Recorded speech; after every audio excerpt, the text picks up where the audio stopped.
who does our government really work for? Does it work for me? Or does it just work for the rich and the powerful? Have we built a system where the rich and the powerful get all the attention they need?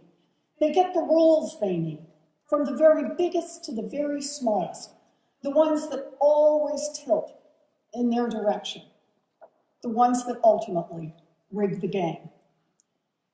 Or are we an America that builds a government that works for all of us? I think that's the question people ask. And I think the answer right now is not a happy answer.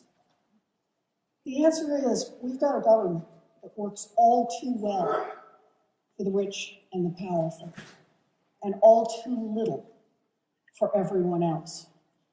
And we're here tonight because we're going to change that.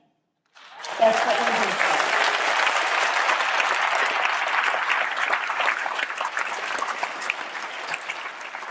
Change is tough. We know change is tough. So how do we go about it? Well, a big part of it is exactly what Eric talked about. He's laid out the blueprint. You're lucky right now. You're in New York. You've got a chance to build something to make a difference. Your governor has said, let's attack money in politics head on. Let's go for campaign finance reform. All I can say is go, go, go, go. Do this. It's right. But it's more than that. Because it's every place at every issue where the field is tilted a little, where the game is rigged a lot. And we're going to have to fight this fight head on money in politics. But we're also going to have to fight it issue by issue by issue. Because it's issue by issue by issue that more people across America hear it. A line here, a phrase there, that they start to connect up to their lives. This one matters to me. You're talking about something that affects my life. And you're starting to tell me, you're telling me, there's a little hope. There's a way to do better on this. So I just want to talk for just a second about a few of the issues that help us define the progressive movement, that help us talk about in very concrete, real terms, what does it mean to be there for all of us? What does it mean to build a future, not just for some of our children, but for all of our children? So I want to start that one by just saying we got to talk about education every single day. The mayor, by saying we're going to have universal preschool here in New York. Yes.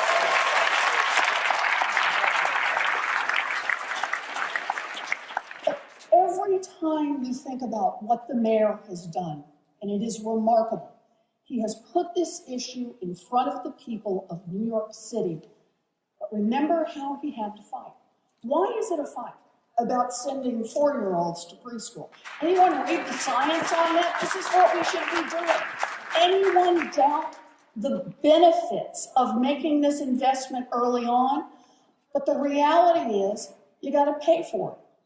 And to pay for it, that meant a little less money in the pockets of those who have outsized influence.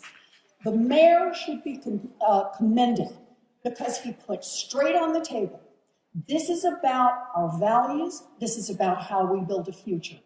We can either continue to invest in those who've already made it, or we can say, pay a fair share and invest in all of our kids so they've got a chance to make it. That's what we do.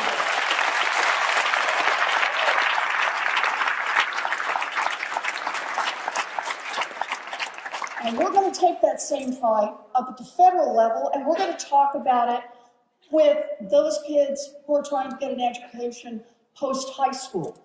We're going to talk about this with kids who are trying to get a college education, and with people who have gone to college, who have invested in their educations, and who are now being crushed by student loan debt.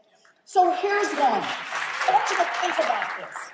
You want understand about a playing field that's tilted? Right now, let's just think about two different groups. One group are people, let's just pick randomly, people who make a lot of money from investments in hedge funds. Okay? And they get taxed, we all know this, we've been through this conversation, they get taxed at rates that are lower than those of their secretaries. Okay? So we've got a group here that pays a very low tax rate. Who makes up the difference in the billions of dollars that are lost in tax revenue because they got a special break on carried interest? Who makes up that difference? Well, I'll give you at least one group that makes up that difference. Everybody who took out a loan to try to go to school. The United States government is on track to make $185 billion over the next 10 years in profits off our student loan program. That is the federally subsidized student loan program. It will make $185 billion in profit. Why? So that someone else gets a very special tax break. That is fundamentally wrong, and that's what we're going to fight.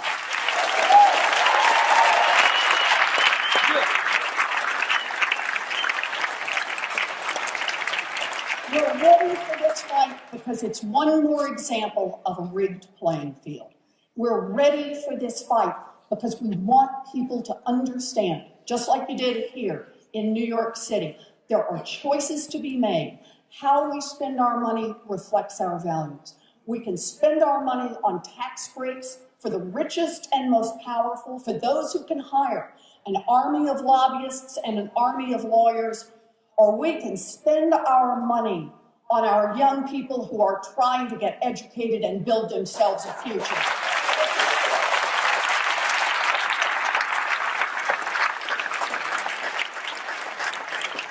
So we're going to talk about this. We're going to talk about Wall Street regulation. Yep, we're still going to be talking about it.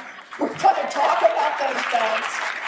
We're going to make sure that our banking regulators pick up the tools that are available to them and enforce the laws that are already written. That's an important first step.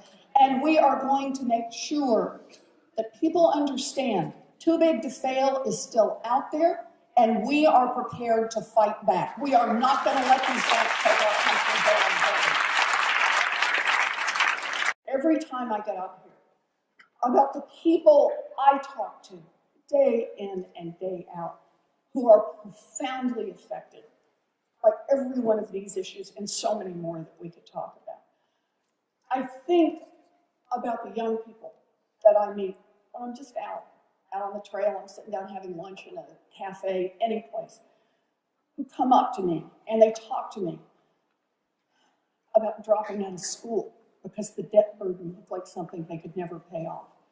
I think about what it means when I talk to someone who's been out of school for 2 years now and can't find a job. The debts are mounting up, they're living with mom and dad, that bright future that was promised if you worked hard and played by the rules, they got nothing there for them. I talk to people who are in their 30s, in their 40s, in their 50s, in their 60s, who are dealing with student loan debt, and it is crushing them. And I think about what it means that they live with this, not just every day, but every minute. I think of people who are getting by on their Social Security and scared to death that it's going to be cut.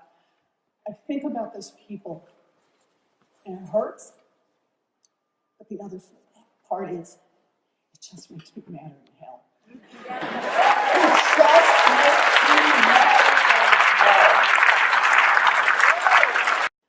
I'm tired of playing defense on Social Security and Medicare.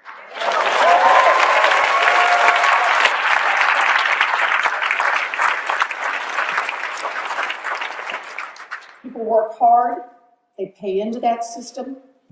For 2/3 of all Americans who are receiving Social Security, that's what puts food on the table and a roof over their heads. For 14 million Americans, it is only a Social Security payment that stands between them and poverty.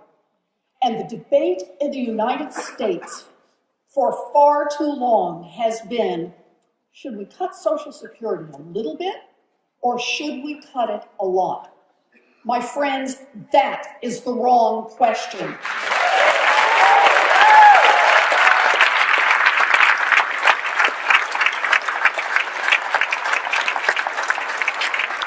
What does it mean to be a progressive? What it means to be a progressive is that we say we bring in the revenues, we make the adjustments until we are absolutely certain that the Social Security system is secure forever into the future, and then we have the conversation over how we can raise payments for those who need it most. That's the conversation.